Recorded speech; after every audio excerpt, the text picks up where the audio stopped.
예, 아멘. 이번 일요일날 나눌 말씀은 창세기 29장의 첫 단락 29장 1절에서 우선 9절까지를 읽고 이 말씀을 나누도록 하겠습니다. 자, 창세기 29장 1절에서 9절 보겠습니다. 야곱이 길을 떠나 동방 사람의 땅에 이르러 본즉 들에 우물이 있고 그 곁에 양 세 떼가 누워 있으니 이는 목자들이 그 우물에서 양떼에게 물을 먹이니라.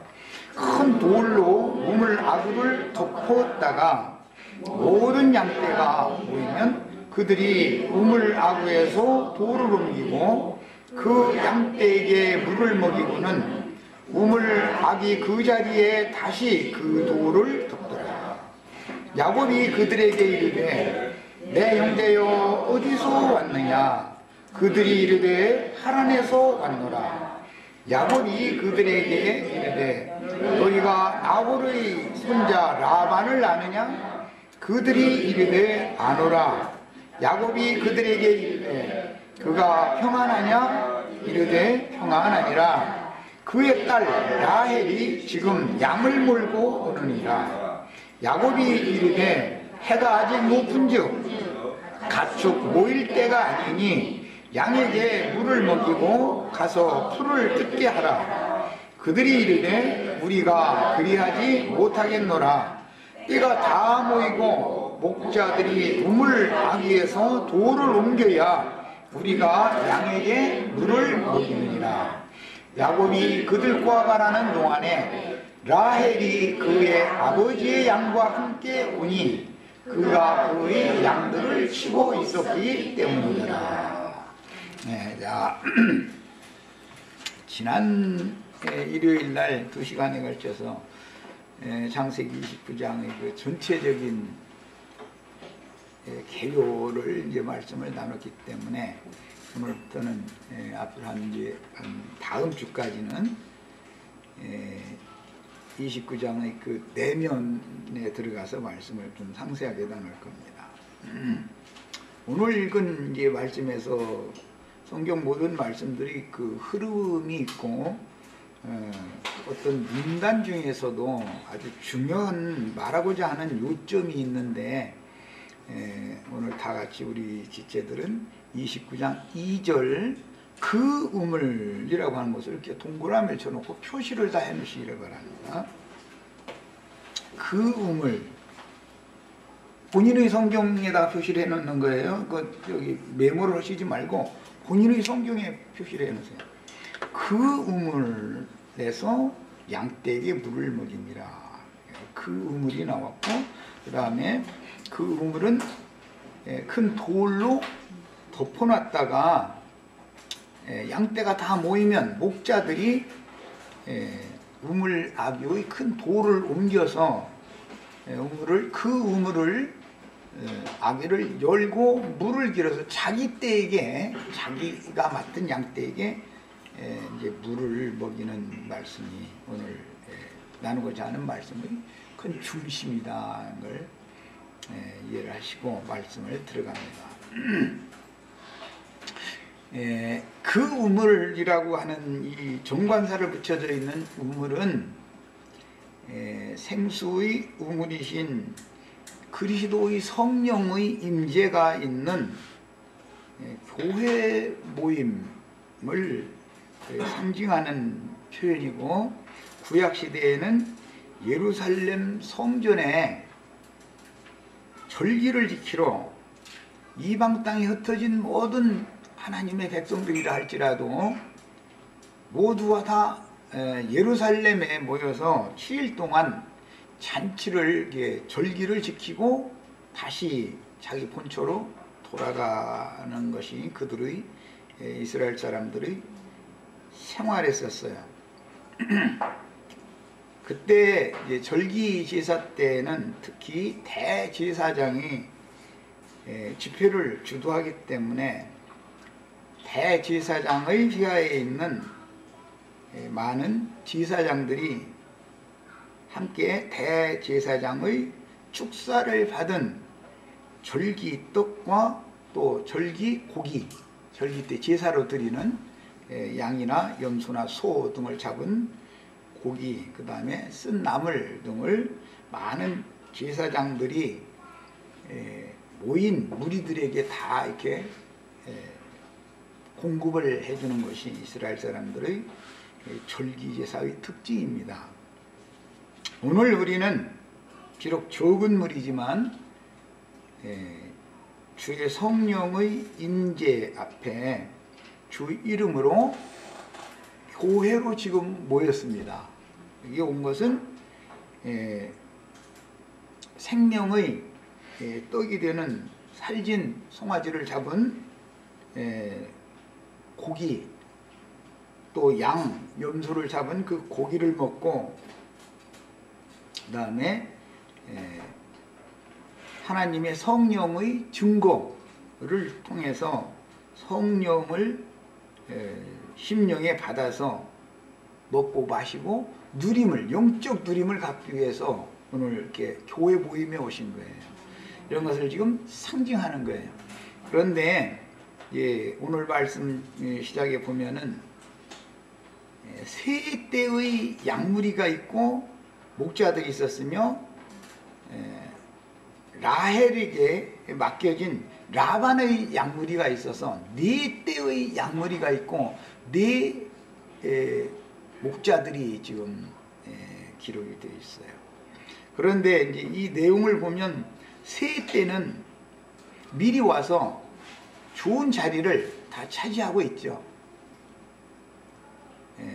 라헬의 양은 맨 나중에 오니까 세 때의 목자들이 끌리는 것을 꺼려하는 그 자리만 남겨져 있겠죠. 당연히 그 자리에 이제 라헬의 양 떼가 보여야 됩니다. 이스라엘 사람들이 절기를 지킬 때는 원거리에서 예루살렘이라는 곳에 다 모여야 되기 때문에 반드시 재물이 좀 있고 여유가 있는 사람들은 미리 가는 거예요. 미리 가서 숙식이 용이하고 조건이 좋은 여관을 미리 잡아놓는 것이죠. 그래가지고 절기가 일주일 동안이기 때문에 그동안에 자기 그 가족들 함께 그 좋은 여건에서 여관을 미리 잡으는 그런 곳에서 오늘날 말하면 이제 콘도미니엄 뭐 이제 이런 것이 많이 이제 생각을 하시면 되겠어요. 그래서 평안한 가운데 날마다 성전에 나가서 절기를 지키고 밤에는 여관에 돌아와서 편안한 잠자리를 하고 이런 이제 생활을 할 수가 있고, 가난하고 힘든 사람들은 그렇게 하기가 어려우니까 이제 대부분 이제 이스라엘 사람들은 민박을 이렇게 예약을 해서 하는 경우가 있고, 그것도 어려운 경우에는 야영을 합니다. 그 숙식에 굉장히 어려움이 많은 것이죠. 많은 이스라엘 사람들이 한꺼번에 다 천지사방에서 다 모이기 때문에 세상에서 힘을 좀 가진 사람은 좋은 여건에서 절기를 지킬 수 있지만 세상에서 힘이 없는 사람은 그런 조건이 안 되는 것이죠. 먼저 와서 자리를 차지한 사람들 때문에 치여서 좋은 자리를 차지할 수가 없죠. 예수님이 이 세상에 태어났을 때도 같은 그런 배경이 잘 설명이 되고 있어요. 세상 나라라는 건 늘 그렇습니다. 종교적으로 아무리 거룩을 찾고 그다음에 평화 이런 걸 다 외치고 또는 빈부나 종교나 또는 이념이나 어떤 것들의 차이를 다 극복을 하고 하나님의 선하심과 하나님의 의로우심을 우리가 본받고 이루어야 된다라고 강론들은 많이 하지만 실제 신앙생활을 하다 보면은 그게 그렇게 되지가 않죠. 우리 여기 오신 지체들은 좋은 자리 차지할 만한 여건이 되는 분들이 아마 없어서 이런 말씀들은 은혜가 될 거예요. 그러나 조건이 좋은 사람들이 들으면 기분이 좀 나쁘죠.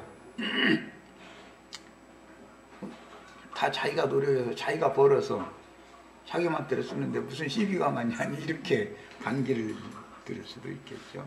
세상에서는 공평, 공의라는 것이 말뿐이지 이루어질 수 없다라는 것을 이제 알 수가 있는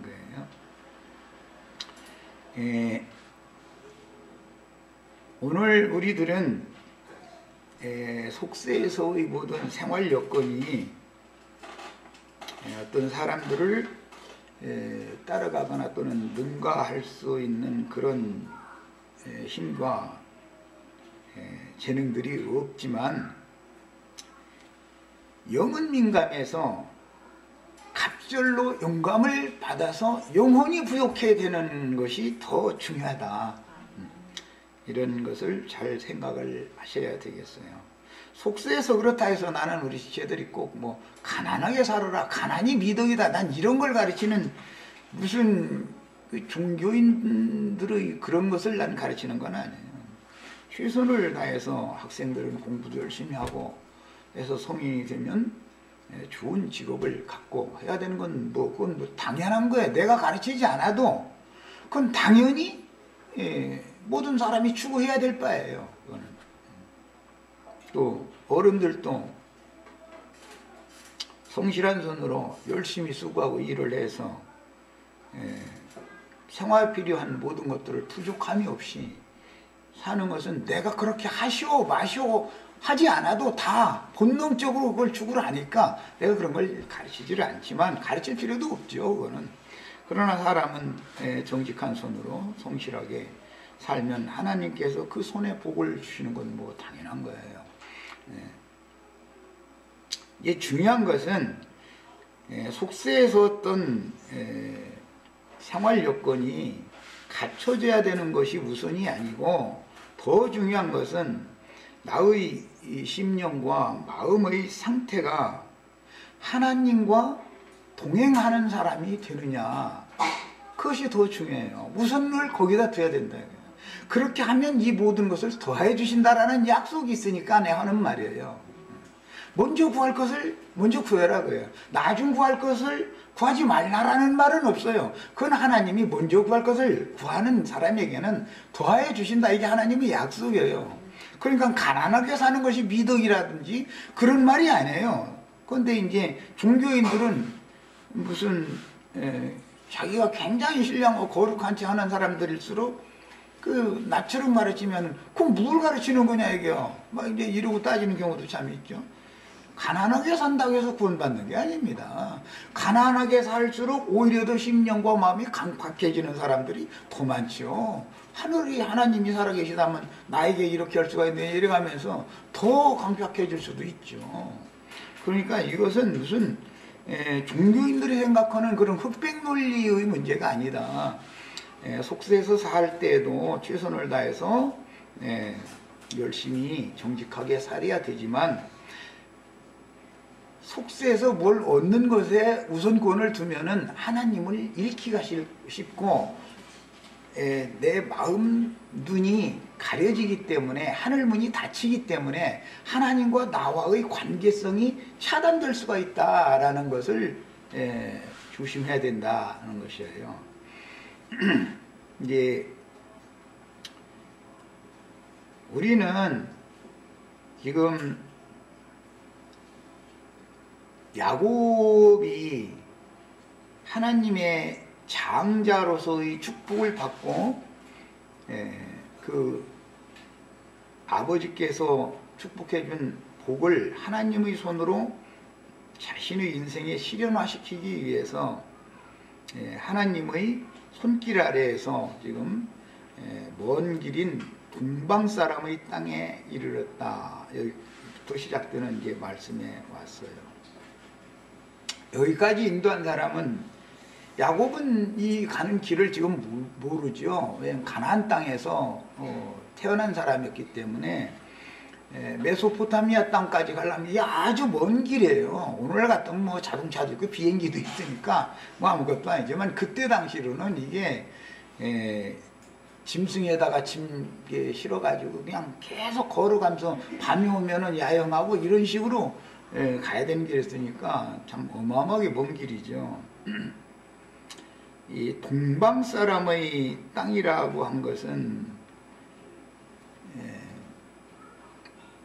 아벨 대신해 주신 셋의 후예들이 노아의 때에 사람의 딸들의 아름다움을 보고 자기가 좋아하는 자로 다 자기의 아내를 삼았기 때문에 하나님께서는 온 땅이 해역하고 폐괴한 상황을 보시고 땅에 사람 지으신 것을 후회하시면서 내가 육체가 되어진 이런 사람들과는 다시는 함께하지 않겠다 이러고 이제 떠나시면서 코로 기식하는 모든 생물을 물로 다 심판해서 쓸어버린 말씀이 나왔어요.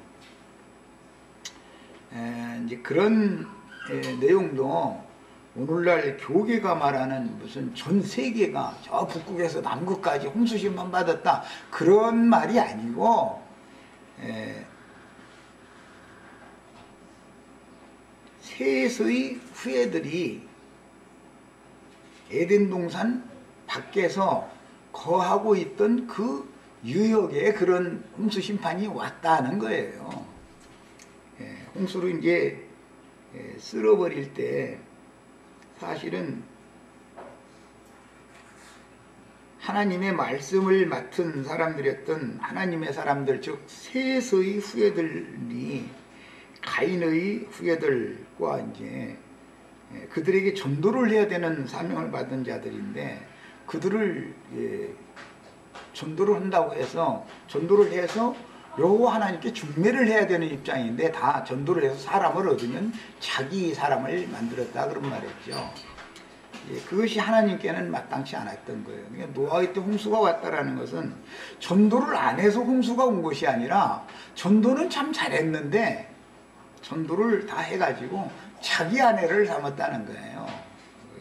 셋의 후예들 말씀을 맡은 자들이 이제 하나님의 사람들이 말씀을 맡은 자들인데 그들이 사람의 딸들의 아름다움을 보고 자기가 좋아하는 모든 자로 자기 아내를 삼았다. 이 말은 사람들에게 나가서 말씀을 맡은 자들이 전도를 해서 세상에 힘이 있고 세상에 어떤 권위가 있고 한 사람들을 다 자꾸 자기 예배당으로 불러 모아서 자기 몸을 세웠다 그 말이죠. 그렇게 할 때는 하나님의 뜻이 땅에 이루어질 수가 없죠. 그렇게 되면 이제 사람들이 서로 경쟁적으로 자기 교회를 대형화시키고 자기 이름을 드높이고 하는 일에만 관심을 갖지 하나님의 영광이 드러나고 하나님의 이름이 선전되어지고 이렇게 하는 것에는 다 가려진다는 것이죠. 이게 노아의 때나 오늘날의 현상이나 사실은 다를 바가 없습니다. 모든 정황을 살펴보자면 그런 상황에서 홍수로 코로 기식하는 모든 생물들을 쓸어버릴 때 노아와 그 가족을 방주를 통해서 구원을 하셨고 방주를 통해서 구원을 받은 노아 자손들이 정착했던 곳이 동방사람의 땅이라고 한 메소포타미아 지역이에요. 우리 형제자매님들은 옛날 뭐 이제 초등학교 교과서에 나오나 중고등학교 교과서에 나왔나? 아마 초등학교 때 그런 걸 배웠을 것 같은데 세계 4대 문명의 발상지 이런 거 배우셨죠? 첫째는 요 메소포타미아 지역이란 말이에요. 유프라테스강, 티그리스강 강변. 첫 번째 인류 문명의 발상지였어요. 그 다음에는 동방으로 사람들이 자꾸 거기에서 옮겼기 때문에 이제 인더스 문명, 이제 겐지스 강변에 있는 인더스 문명이 그 두 번째고, 그 다음에 또 동방으로 가니까 황하 문명, 중국. 이제 그 무렵에 우리 한반도도 이제 문화권에 문명권에 이제 들어오게 됐죠. 그리고 마지막으로는 저 아프리카 쪽으로 흑인들이 그쪽으로 내려갔으니까 함족속들이 거기 이제 애국 문명, 나일 문명 이렇게 해서 세계 4대 문명이다 그래요. 그런데 이 첫 번째 문명의 발상지가 야곱이 길을 떠나 동방 사람의 땅에 이르러 이곳을 말한다 그 말이야. 자, 이곳 사람들은 제일 유명한 잘 아시는 사람들이 욥이라는 사람이 있죠. 동방 사람 중에 아주 현자에 있었다 이렇게 하고, 욥과 그 친구들이 전부 이 동방 사람들이단 말이에요. 그 다음에 이 유브라데스강 강변의 부돌이라고 하는 성읍에서 출생한 부올의 아들 발람이라는 사람 성경에 많이 나오죠. 이 사람이 이게 동방 사람이다. 야, 그러니까 이 동방 사람들은 모두가 다 하나님을 섬기는 사람들이다 이 말이에요. 하나님을 모르는 사람들이 아니에요. 하나님을 섬기는 셋 노아 셈으로 흘러가는 그 후예들이다 그 말이에요. 문제는 이 사람들은 그러니까 라반도 하나님을 섬기겠어요? 안 섬기겠어요? 하나님을 섬기는 사람들, 여호와를 아는 사람들이에요. 라반도, 라헬의 아버지 라반도 여호와를 아는 사람이에요. 문제는 거듭난 새 사람으로 섬기는 게 아니라 그냥 천연적인 사람으로서 하나님을 섬기는 사람들을 상징할 때는 동방 사람들이다 이렇게 말해요. 동방 사람들은 특징이 뭐냐면 자칭 의인들이다. 다 하나님에 대해서 너무 많이 아는 사람들이에요. 몰라서 망하는 게 아니에요. 너무 많이 알아도 문제예요. 왜냐하면 크게 오해해서 알 수가 있으니까. 이 지금 동방 사람의 땅이라고 그랬는데 여기는 천연적인 타고날 때로부터 조상 대대로 이제 이런 걸 이런 것을 오늘날 기성 교계에서는 나는 모태신앙이다 이렇게 표현하죠. 그냥 우리 어머니 뱃속에 있을 때부터 어머니가 예배당에 다님으로 인해서 나도 자동적으로 예배당에 다니게 됐다 이제 그 말이에요 지금. 그런데 문제는 예배당에 다닌 것은 참 잘했는데 문제는 그가 진리의 말씀이 깨달아져 가지고 복음이 믿어져서 거듭났느냐가 중요하죠. 그래서 새 사람으로서 섬겨야 되는데 자연인으로서 엄마 따라서 그냥 왔다리 갔다리 하던 게 습관으로 그냥 예배당에만 다니면 그것이 구원일 수는 없죠. 예. 이런 문제가 이제 여기에서 그 라반 집에 지금 이게 아브라함의 친척이잖아요.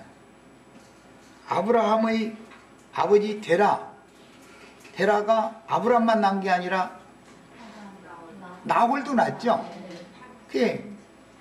나홀의 아들이 부두엘이고 부두엘의 아들이 라반이단 말이에요. 이 사람들은 전부 대대로 하나님을 섬기는 사람들인데 그 본토 친척 아비집을 떠난 적이 없이 그곳에서 하나님을 섬기는 사람들이니까 천연적으로 하나님을 섬기는 사람들이다 그 말이란 말이죠.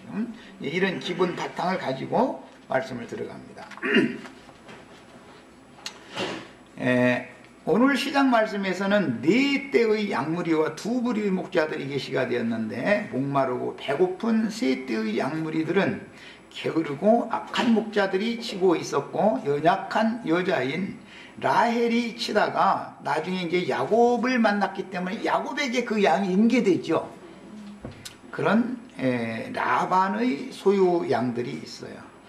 그러니까 결과적으로 이제 네 떼의 양무리인데 이것은 신학적인 표현으로 말하자면 온 땅 사방에 나가서 전도를 해서 사람들을 얻어서 주님의 교회를 세우니까 땅의 사방 백성들을 상징한다는 걸 알 수 있는 거예요. 이 네 떼의 양무리는 온 땅 천지 사방에 있는 하나님의 백성들 전체를 상징하는 암시가 여기 있다 그 말이야. 그 다음에 특별한 양떼가 있는데 연약한 여자인 라헬에게 맡겨진 라반 소유의 양무리가 있습니다.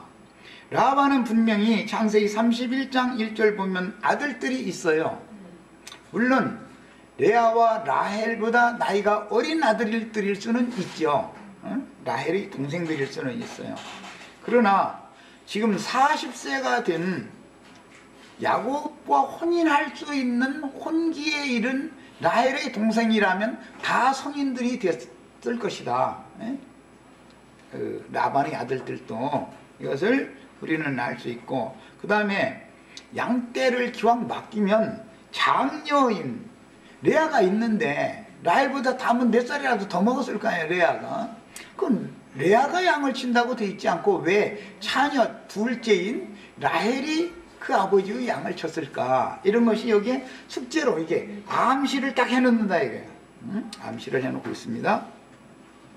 자, 이제 우리는 일반적으로 이런 말씀을 통해서 셈족들은 장자 우선권을 이제 중요시했기 때문에 장녀인 레아를 함부로 밖에 내돌리지 않고 집에 살림을 하는 것만 돕도록 그렇게 특별히 레아를 더 라반은 사랑했다라는 것을 이제 가늠을 해볼 수 있고, 이제 둘째로 태어난 라헬은 양은 쳐야 되겠고, 그러니까 집안일은 언니가 하니까 너 나가서 이제 들판에 가서 남자들처럼 이렇게 막 흠상무진 일을 이제 시켜먹었다, 이제 말하자면 그거예요.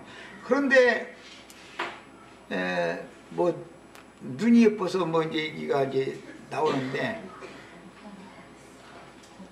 들판에 이러고 다니는 목동무로 서고는 여자가 첫눈에 반하겠어요. 보면은 집에서 좀 이렇게 다소곳이 있는 맏딸이 더 이뻐 보이겠어요. 육신적으로 보자면 내가 보기에는 들판에 땡볕에 그 얼굴 시커멓게 타가지고 그러고 양떼 들고 다니는 그 여자가 더 이뻤으리라고 나는 그렇게는 생각이 안 돼요. 그런데 야곱을 한 번 만났을 때 야곱이 첫눈에 딱 라헬한테 반해버리는 거예요. 자, 그러면 우리 이자매하고 박영지하고 이제 결혼을 할 때 뭔가가 이게 끌렸기 때문에 결혼하게 됐겠죠. 서로가 밀어내고 배척하는 것만 했다면 결혼이라는 게 성립이 안 되죠. 이런 걸 보면은 하나님께서 친히 준비하셨다라는 것을 여기에 지금 암시적으로 감춰놓고 있다. 야곱의 배필이 되도록 라헬을 이 시간에 딱 만나야 되는 거예요. 라헬이 야곱 만나러 가나안 땅에 갈 수는 없으니까 가나안 땅에 있는 야곱을 라헬을 이 시간에 만나게 하려고 여기까지 지금 보낸 거예요. 우리는 신앙을 이렇게 갖는다 이거예요. 야곱이 사는 곳에 그냥 살면 더 편안하잖아요. 그런데 사실은 거기서 문제가 일어나게 만들어가지고 이 동방 땅에 온 것은 사실은 라헬 만나러 온 거예요. 이것이 하나님의 배려다 그 말이에요. 야, 멀검은 세상에 자기 땅, 자기 백성, 하나님을 섬기는 자들에게 예수님이 찾아온 것을 그림으로 보여준다 그 말이에요. 상징하는 것이다 말이에요. 그런데 그 라헬이 양떼를 그 아버지의 양떼를 이끌고 지금 해가 동동 한 낮인데 이 공동 우물로 지금 왔어요. 그러면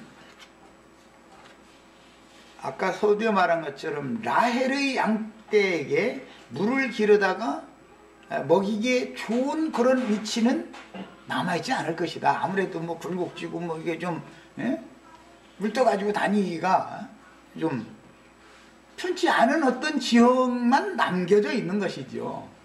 좋은 지형에는 이미 힘 있는 남자 목동들이 거느리고 있는 양떼가 다 차지하고 있으니까, 세 방향을 다 차지하고 있으니까 한 방향 남았다라고 하는 것은 뭐 이렇게 낭떠러지라든지 뭔가 어쨌든 아주 뭐 물 기르다 주기가 좋지 않은 상황이라는 것이 여기 암시적으로 감춰져 있다 그 말이에요.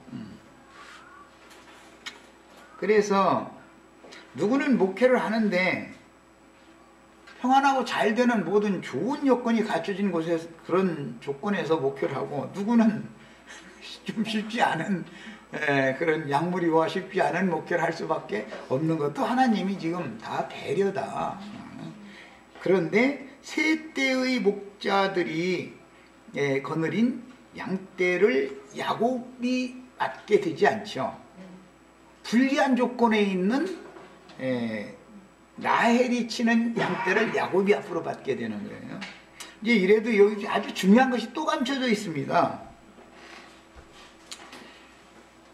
야곱이 라헬이 치던 라반의 양을 맡아서 앞으로 이제 목동 노릇을 하게 되는데 20년이나 그걸 하게 되죠. 그런다 할지라도 그 양들이 다 야곱의 것은 아니다. 그 중에서 힌두이들은 전부 분리시켜 가지고 라반 쪽으로 다 보내죠. 자, 예수님이 이 세상에 육신으로 오셔서 자기 땅, 자기 백성에게 말씀을 전할 때도 처음에는 구름대같이 발에 밟힐 만큼 많은 무리가 주님을 따랐습니다. 그런데 그들은 떡 먹고 배부른 까닭에, 즉 말하자면 육신적인 배 채워주는 말씀을 전하러 온 것이 메시아다고 믿었기 때문에 예수님만 따라다니면 좀 세상 말로 만사 형통할 거다라고 믿는 사람들이 발에 밟힐 만큼 많이 따라다닐 수가 있어요. 그래도 이제 사람들을 모아놓은 다음에 사실 말하고자 하는 것은 내가 주는 떡은 하늘에서 내려온 참떡이고 내가 주는 음료는 너에게 생명을 주는 참된 음료로서 내 피를 마시라고요. 지금 내가 온 거다 이렇게 말을 하면은 그래? 저가 니게 우리에게 떡을 주고 물을 줘가지고 먹고 마시게 한단 말이야? 아니 그러면 세상에서 잘되게 해주고 그런 메시아가 아니고 뭐 영적으로 뭐가 잘되게 하는 그런 메시아이고 시시하네? 그러니까 다 떠나가더라는 거예요. 다. 그리고 누구만 남아요? 12제자만 남아요. 그러니까 예수님이 이제 얼마나 힘이 빠지면 그렇게 해서 너희도 가려느냐 이렇게 시작한 말씀이 생각되죠. 그런데 아버지께서 예수님께 준 양떼는 검거나 어lum진 양떼들이다 이거예요. 그들은 실한 양들이다 그랬어요. 그들은 남는다는 거예요. 그러니까 구름대같이 많은 사람들이 몰려다녀도 실제로 야곱의 소유가 되어지는 양은 많지가 않다. 또 끝까지 남는 자가 누군지는 아무도 모른다 그랬죠. 하나님께서 예수님을 따르는 양이라 할지라도 아버지께서 나에게 주시지 않은 양은 절대로 나를 따라올 수 없다 그래요. 하나님이 모든 주권이 하나님에게 달렸다라는 것을 우리는 믿어야 된다고 말이에요. 목표라는 건 이게 제일 기본인 거예요. 이런 진리를 아는 것이. 아버지께서 예수님께 오게 해준 양들은 가라고 하시지도 않겠지만은 가라고 쫓아내도 안 나가. 죽어라고 안 나가 이건. 세상에서 잉태를 했어도 사람의 생각대로 애기 안 낳으려고 뭐 약도 죄다 먹어보고 이런 얘기는 좀 그렇네. 공개적으로 그런 범죄를 저질 수가 있어요. 사람이 아무 생각 없이 하나님을 모를 때는 이제 그냥 사람의 생각대로 어떤 짓을 막 할 수가 있죠. 그건 참 이게 사실은 살인의 의도를 이제 갖고 있는 건데 그래도 안 떨어지려면 악착같이 달라붙어 있어. 안 떨어지려면 절대 안 떨어져. 더 달라붙어 버려. 결국은 태어나게 돼 있어요. 이런 것을 다 보면은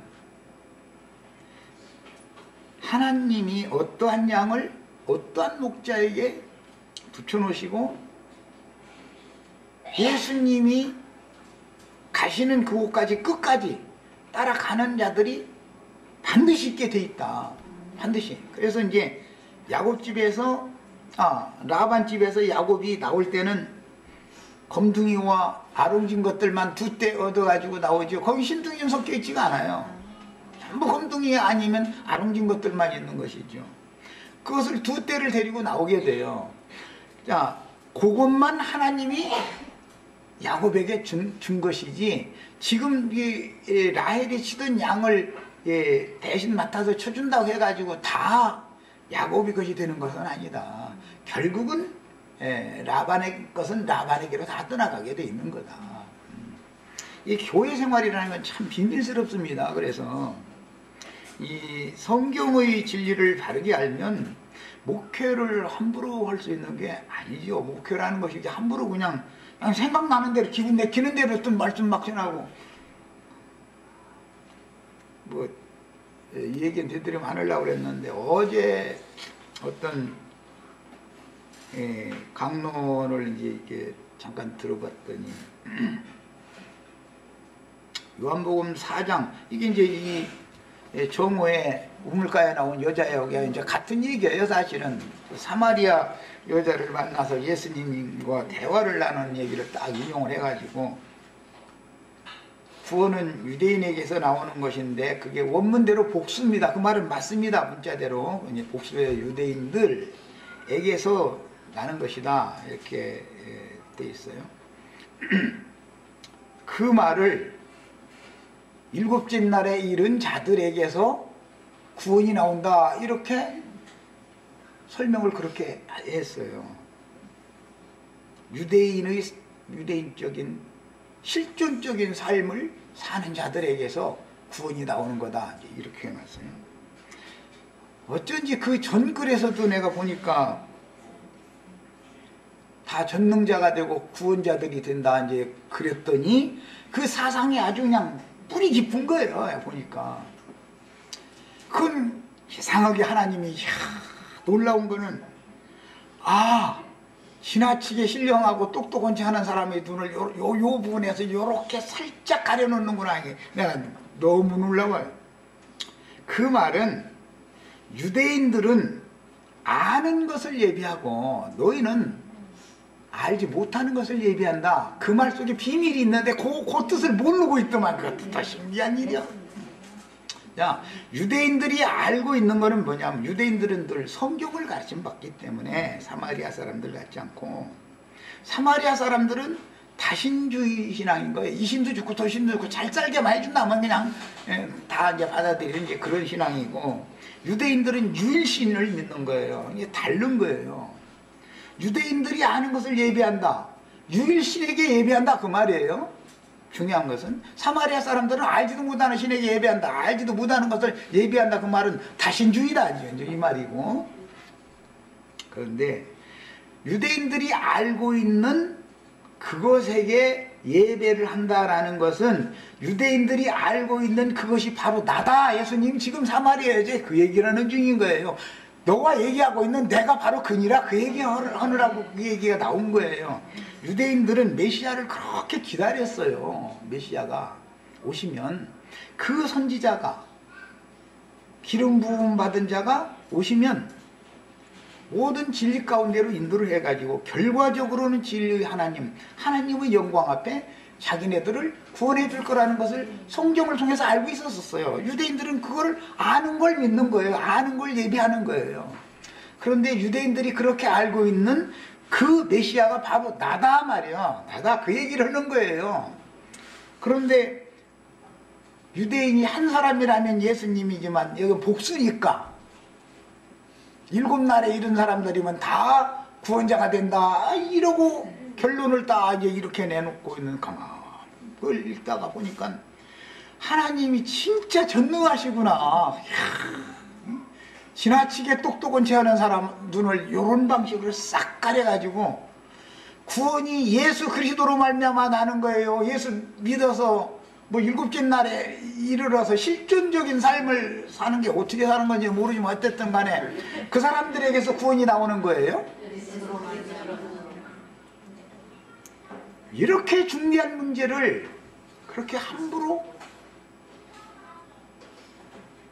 말을 하는데도 거기서 듣고 있는 사람들이 다 아멘하고 좋아서 막 난리가 났는지 어쩐지 몰라도 그 사람들이 지금 어디로 가고 있는 거예요. 같이 다.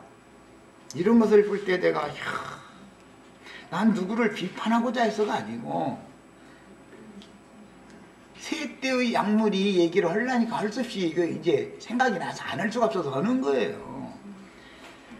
구원자는 예수 그리스도라고 하는 예수 그리스도 한 분 그분의 이름 외에는 구원을 베풀 수 있는 자가 없는 거요. 이것을 믿어야지.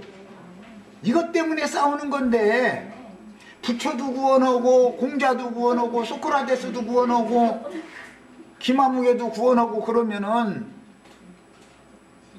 그 구원이 무슨 구원이겠냐 이 말이요. 이해하시겠죠? 내가 지금 누구를 미워해서는 말이 아니에요. 세 때의 목자가 어떤 자들이냐 이것을 설명하다 보니까 이제 마침 그런 상황이 왔기 때문에 예를 들어 얘기한 거예요. 나는 어제 이제 그런 글을 읽으면서 다른 사람들은 몰라도 거기에서 나온 사람들이 야 이거는 정말 기적이 일어났네 속으로나. 그런데 우리 거기서 나온 지체들은 속으로 나같이 그렇게 환희하고 기적이 일어났다고 생각을 실감이 안 날 거예요. 나는 영으로 모든 것을 보기 때문에 거기 그냥 있었으면 다 같이 갈 거 아니에요. 다 같이 다 구원자가 돼가지고 지가 전능자가 되고 구원자가 다 될 거 아니에요. 유대인의 실존적인 삶을 살아가지고 다 메시아, 지가 메시아 노릇을 나올 거 아니에요. 그게 뭐예요? 이만희 요구할 게 하나도 없어요. 장길자 요구할 거 하나도 없어요. 응? 구원은 오직 한 번 예수 그리스도 예언되어진 메시아를 보낼 거다 그랬는데 그분이 누구냐? 예수 그리스도다. 그분의 이름으로만 구원을 받는 거예요. 그분의 이름으로만. 사도행전 시작에 계속 그 얘기하잖아요. 성전 미문에 앉아서 구걸하던 이 사람이 어떻게 이렇게 성에 나아졌냐, 대지상 내려가다 매질해 가면서 이게 어떻게 된 거예요? 하니까 예수 그리스도를 믿음으로 그 이름으로 이가 이렇게 성하게 됐다. 구원은 한 분 예수 그리스도 이름 외에는 천하에 구원 얻을 만한 이름이 없다. 이것을 선포를 했어요. 이래야 신앙인이지. 유대인이 되어져서 12지파 실존적인 삶을 산다고 뭐야. 난 뭔 소리냐. 다 이해는 뭐 잘 안 되지만 어쨌든 간에 그런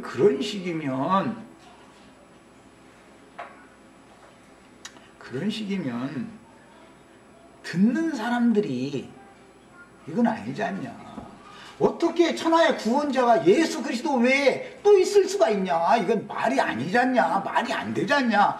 이러고 누구 한 사람이라도 그만하라고 손 들고 그만해. 그 말도 같지 않은 소리 딱 이래야 되는데 거기서 막 이러고 앉았으면 그 뭐냐 이거예요 지금. 세 때의 목자들에게 맡겨진 양무리가 사실은 때는 뭐 많지 않지만은 많을 값이라도 이것은 너무나 불쌍한 양들이다 이 말이야. 이게 얼마나 가련하고 불쌍한 양들이겠어. 야곱의 것이 되어져야 되는 거예요. 야곱의 것이. 하나님의 뜻은 여기에 있는 거예요. 라반의 것을 품삯으로 야곱에게 주려고 야곱을 사실 여기에 보낸 거예요. 그래가지고 두 떼를 이끌고 베델 하나님께로 다시 돌아오게. 거기에 와서 11조를 서원했었던 것을 이제 드린다 이거예요. 사람을 얻어서 하나님께로 가서 하나님의 소유로 되돌려 드리는 거 중매쟁이 노릇하라고 야곱을 지금 몇 가지 보낸 거예요. 여기 보낸 것은 영혼들을 양머리를 얻어와라.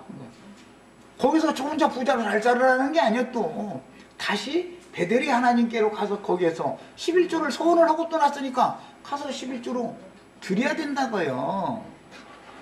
우리가 사람을 전도해서 사람을 얻으면 반드시 그리스도의 것이 되도록 그렇게 목표를 해야 되는 거예요. 그게 여기 나오는 목자 이야기가 나오면 이게 무슨 소리인가 알아야 돼. 여기 속에 그냥 글자만 읽어도 이 속에 무슨 소리가 들어있는지 잘 이해가 안 돼요.